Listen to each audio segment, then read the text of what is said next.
Welcome back, ladies and gentlemen.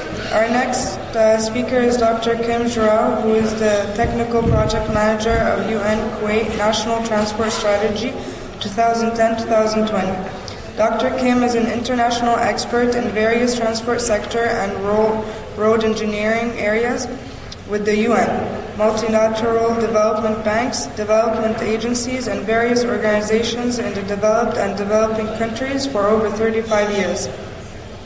His countries of experience include USA, UK, Australia, China, Germany, Kuwait, Saudi Arabia, and Iraq. He is the president of the Sustainable Transport and Road Safety Center. Today he will be talking about the importance of integrating metro and rail projects with national transport strategy. Please give a warm welcome to Dr. Kim.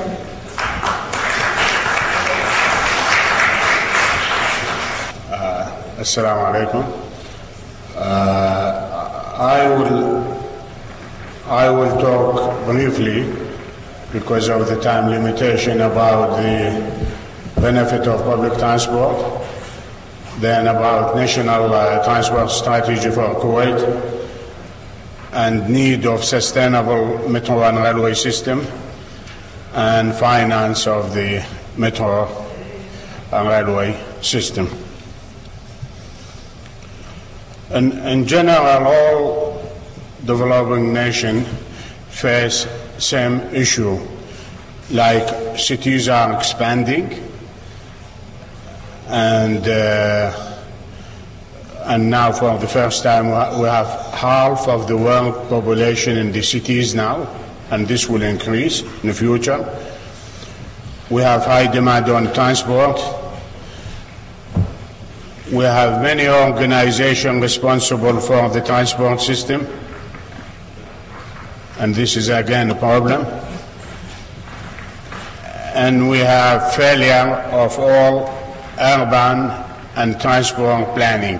This is according to the United Nations, and the United Nations confirmed this in 2009.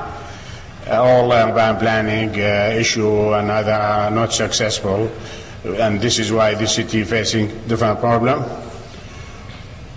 And the cities are the main source of greenhouse gases, especially the third world country. Accident and congestion. Like accident, we have about 85% of the accident in the third world city. We have about 60% of the greenhouse gases as well, and 2 million people die every year. And we have congestion more than like an Asian city, more than Europe and America. And other issue, weakness of the transport agencies and unavailability of expertise and staff. Government can play leading role in this area, but the government is busy for building the main infrastructure. They are not interested in congestion, planning, maintenance, accident, and some, because they don't have the main infrastructure, so they want to secure the main network. There is unavailability of information system, and I think the previous gentleman discussed this. There is no uniform information system or research or studies in this area, and unavailability of integrated strategy. One, integrated strategy to link the transport sector with the national plan. This is unavailable as well. And this has been confirmed by the UN and many organizations, even the G8 summit, which discussed the finance issue last year. They put 6 recommendations, one of them related to the transport. So people wonder why these people are discussing the finance issue, finance crisis in London, but they put one recommendation related to the transport, because the transport is the main issue here.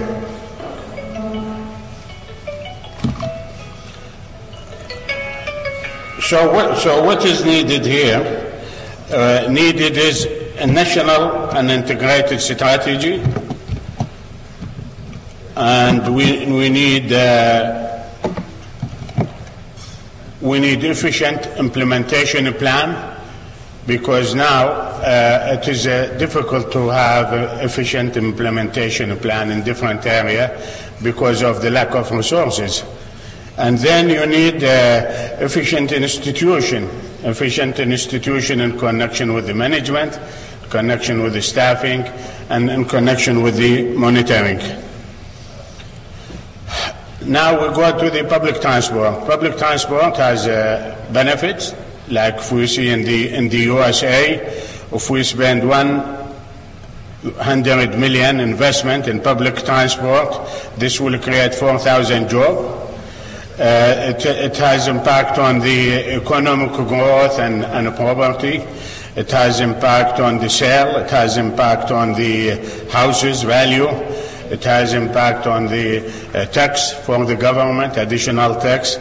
It has impact on the family income, because there is a saving. If I use the public transport, I will have saving. This is based on the American experience. It will have less CO2, greenhouse gases. It will have less congestion, less accident. It will have an increase in the GDP as well, and it will make the city beautiful, because, like for example, in many European cities now, part of their beautifulness and attraction for tourists is the public transport. This is the impact of one vehicle and 60 vehicles. Like if we have one bus and it will take 60 people, which is here, while if we have 60 cars and 60 people, will take this area, this space. So the cities in the future will not handle this kind of demand, because there is no land and there is no capacity to build road to meet this high demand in the future. This is like in Scandinavian cities. The tram is part of the tourism attraction in the city center, beautifulness of the city. If you see this picture, this is in Australia. This tram is free. People in the city center use the tram for free in the business district. Why free? Because it's cheaper and more benefit for the community than to charge money. I have less accident, less congestion, more tourists, more sale. Business community will sell more and more and more. So they made this for free. And people, when we decided this plan in 1990, people couldn't believe it. How come you make it free? Because they cancelled 4 people now, the inspector, the monitoring system and other, and made it free, one driver. So it is successful now for 10 years. Another people here, another city here, they have one of the tram as a restaurant. So people can book in this one and have a dinner and something. And to go for this tram, you need 3 months to get booking because of the high demand. We'll move to Kuwait. Kuwait has about 3.5 million population, 1.5 million vehicle, about 6,000 kilometer road, and these are the growth zone in the Kuwait. In Kuwait, so between now and 2035, because the government has a vision to develop the country in this period. And this is the indicator. During the next 10 years, we expect population growth about 72%, vehicle growth about 96%, license growth about 250%, offenses about 209%. This is based on 2000 and 2008 trend. So this is the expected growth. At the same time, we were expecting 12% increase in the road length, which is a bit low compared with the other growth. This is why the government decided to develop a national strategy to identify all issues, to identify need, to identify capacity of different agencies. And this was led by the Ministry of Interior, Traffic Department, and with the support of all agencies and support of the Minister Council. And then it was adopted by the government, and the last resolution confirmed the implementation of this strategy and asked all agencies for implementation.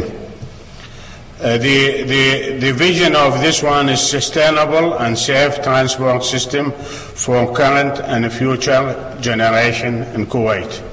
So this is a national vision based on discussion with different agencies, and there are goals as well to have a sustainable system, to have less accident, less congestion, less pollution, capacity building, and some monitoring system and something like that.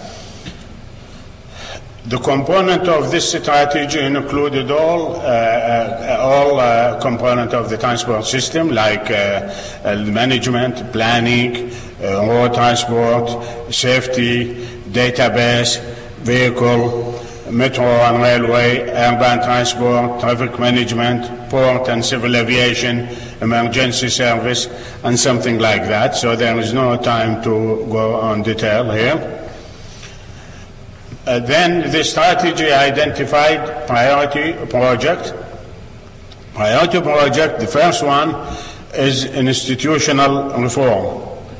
Institutional reform, to have a new transport authority, to deal with to avoid the current problem now, to deal with the planning, design, construction, and operation of the transport system, to enhance the capacity of the traffic directorate of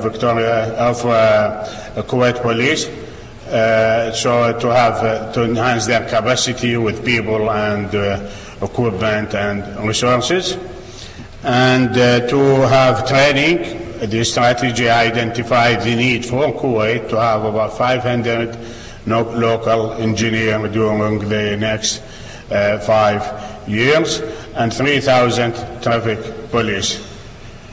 This is difficult to achieve, but this is the target. And then establishment of the monitoring system to monitor the implementation.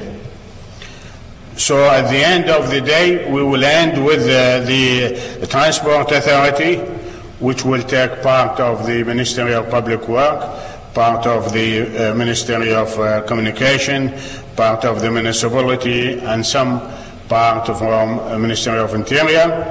And then with the Traffic Department Directorate here, it will concentrate on the traffic issue and enforcement and use of technology and other issue. And the other part, the third party, include like ministry like the health, the fire, the environment, the planning, private sector, and something like that. Some of the project of this strategy is land use transport planning. So we have proposed a plan to deal with land use planning from the beginning, and we propose some system similar to this one to enhance the land use gradually, existing one and the future planning, and to have proper system for forecast planning and other. And the new Transport Authority will have one department dedicated for planning in a proper way, like what happened in Europe and other countries. Yeah. The government in its plan identified 1,200 kilometer new road, about 800 kilometer expressway. So this is the structure or the map of the new road, and the expressway about 800. This need to be implemented during the next 10 years. There is the regional railway system as well, if you see this one, which will connect Kuwait with other Gulf countries. Another project of this, and this has been included in the